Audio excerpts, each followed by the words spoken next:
তৃতীয় পৰ্যায়ৰ নিৰ্বাচনৰ প্ৰস্তুতি তুংগত বৰপেটা লোকসভা সমষ্টিত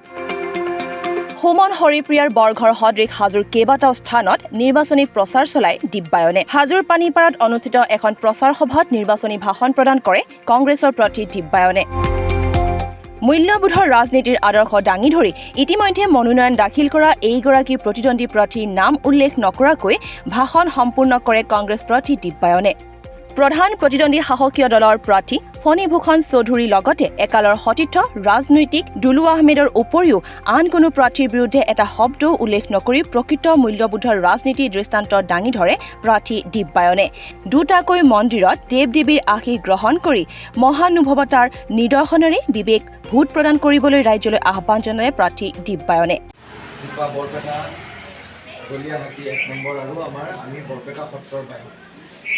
বৰপেটা সত্ৰ যে আছে তাতে আমি পাওঁ